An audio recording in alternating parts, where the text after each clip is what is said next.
So, you have to take the dog back when you're trying to understand protection. You have to take the dog back to the place where people refuse to take it back to. The dog's name is Billy. The dog's name is Bobby. The dog's name is Scotty. And they try to make him like it's a boy or a girl in a sense of a human. Right? I understand the process of domestication. But you have to keep it real when you're dealing with certain elements as you desire more response from your dog. So you have to take that dog back to where it belongs. You have to take it back to the Canis lupus, right? You gotta take it back to the wolf, right? You have to take that dog, simply put, back to the animal kingdom. You have to remember, the dog is an animal. He is not a separate entity unto himself. He's an animal. So when you're teaching protection, what are you teaching? Right? What are you teaching? Are you teaching something that makes you look good? Are you teaching something that's going to be a benefit to the person that owns the dog or the community? Because if you're not teaching something that's going to be a benefit to the community or the person that owns the dog, you're really not teaching protection. You're teaching show yourself off. That's why a lot of these guys are breaking dogs' necks. You don't hear about that. Springing their spines, jamming their body up, trying to make look all super fantastic. Right? When in reality, they don't care anything about the person. And people like foolery. They love foolery. So since they love foolery, they fall hook, line, and sinker.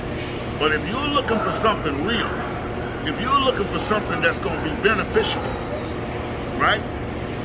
When it comes to obedience and protection, how the dog is developed will determine how they do protection. See, what you got to know is this, and this is an original quote: the highest form of protection is obedience.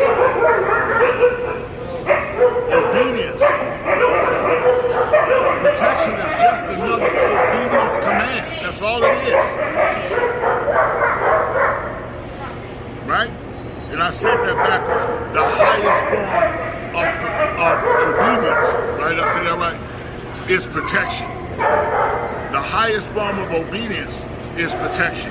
In other words, protection is just another obedience command. That's all it is. That's all it is. It's just the highest form. Right?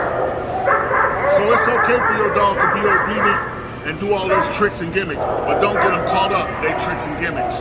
That's not real. All right? I'll talk to y'all later. I hope you have a good day.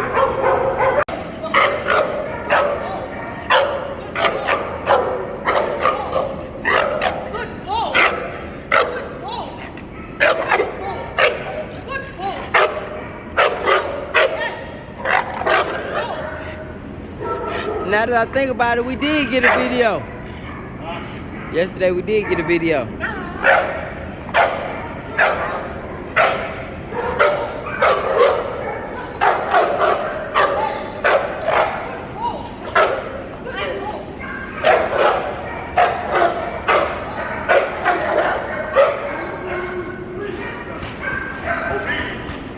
Please!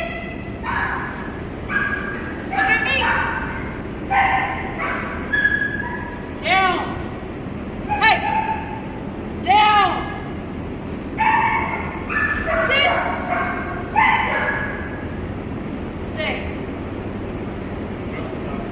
Okay, so now one of my students just asked me, okay, I get all of this, but what about when that dog is by itself? That goes back to what I talked about in the animal kingdom, right? In the animal kingdom, you don't have to tell a wolf, fire up.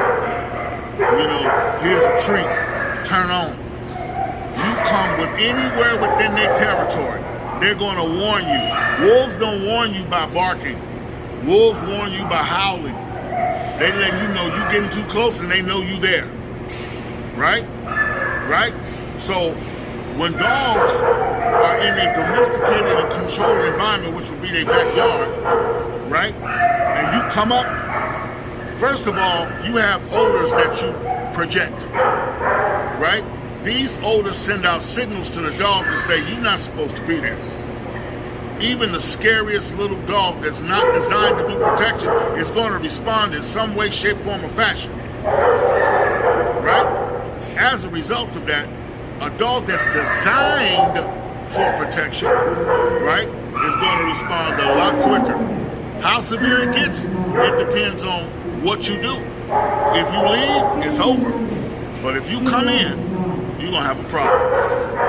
Right? You don't have to teach a dog to do guard duty. Breeding plays a part in it. Great breeding helps out with a lot of these things that are problematic, right? Breeding helps out. If you got the right ingredients, guess what? The wolf, the wild animal, see, that's the difference between the wolf and the domesticated dog is one of them is wild and the other is domesticated, right? But the wolf don't have to take his cubs to know protection class. They born knowing territory. They learn from their parents and they repeat what they see. Right? So this is what's really important when it comes to that stuff. You're teaching a lot of things, as I said the other day in the video. You're trying to teach things that should be already in your dog. I don't want no dog I gotta teach everything, every damn thing. I gotta teach you to protect me in the damn car. You ain't got no instinct. You're not for me. You're not the right dog. You just a dog that Mr. Jones like, but you ain't got the right ingredients. Right? Car protection, this protection, that protection. I tell you what, you run up on one of my dogs. When I was having dogs back in the day, you would think he had some car protection. Okay? So you got to look at it differently. Stop looking at dogs if you're in the mindset of doing protection. Stop looking at them like Fido and Billy and Jane. And look at them like an animal. Now, what kind of animal do you want? You want the animal that runs up and greets everybody? I just got a present from Jeremiah Shepherd. Let me tell you something. I picked the one, didn't want nobody. Didn't want to talk to nobody, don't want to be around nobody. You know, that ain't always the one, but that's the one I picked in that look. I'm looking for an animal. I'm not looking for a pet. If you want a pet, great. Everybody ain't the same. It's okay to have a pet. If you're looking for protection, I want me an animal. That's what I want is an animal. So I hope that answers the students' questions. The rest of you got any questions, reach out to me. Let me know what you're thinking about. See if I can answer your question. I hope so. You have a great day. Okay, so one of the things we're talking about right now is your dog has to be able to trust you. And I'm still talking about protection training. So you get these dogs and you put them on a chain, you tie them out, and every time you look up, somebody is tormenting them. Guess what? That dog gets no rest. That's why that dog will bite a kid. That's why you can't trust him around children and strangers. The dog can't trust you. The dog can't even lay down in peace. Right? You always testing them like you don't believe that they'll do what they're supposed to do. So you torment them. Well, let me tell you something. If you're not convinced about your dog, get another dog. Right? You don't have to torture this dog night, noon, and day to get him to work, because if you do, he ain't got the right stuff, she ain't got the right stuff.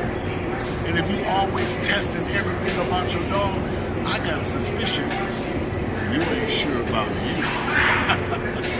Huh? If you knew Kung Fu, or whatever you want to know, ninjutsu, would you be walking around kicking people all day? Huh? listen, you're gonna mess around and y'all know I don't like to cuss on the video, but I'm gonna have to say this. You're gonna mess around and run up on somebody that's gonna tap that ass. They gonna shoot you with 6 bullets, get you with a bat, you gonna get something, right? Or maybe they'll become scared. Because somebody that's scared will hurt you. You understand? Never underestimate the prey, for the prey will do the unexpected. You understand? So what I'm telling you is, you the problem, not the dog, you the problem. Breed a better dog, or get a better dog, right? Most of the time when you do this, you don't understand. You don't understand. When you out to get that dog, you ain't getting that dog for your family. You get that dog for you. Right? So let me tell you something, Mr. Expert. You're going to mess around and run up on a dog that's going to tap that ass. And I mean, go get one of them real Kangos, not this fake shit they breeding over in America. Okay? Nah, go get one of them real Kangos. Go get one of them real, what's the name of that big ass dog? Oh, man. He look like a polar bear. Y'all know what I'm talking about. I just can't call his name right now. Go get one of them and push them to the limit. Ask Master Trainer Terrell Bird. We had a puppy. You couldn't back down for nothing. I mean, even just doing obedience and discipline, he was gonna try it. Right? I saw a video of a guy who had several of them over there in Pakistan. He went to go get his dogs off of another dog, and the dogs turned on him. You got some dogs that only deal with you out of love, but they will tap that ass. You hear me? A lot of y'all ain't brave as you think you are, right? You get mechanical dogs. You ain't got no real ones. Over in Pakistan, they got some real dogs. They got real dogs. Them dogs fight wolves, elephants, anything. Anything you put up against them, they fight them. And they run them in packs, so they real natural. They real animals, right? You better learn something before you end up hurt. Before you end up hurt. It's your boy P.Don. I'll talk to you later.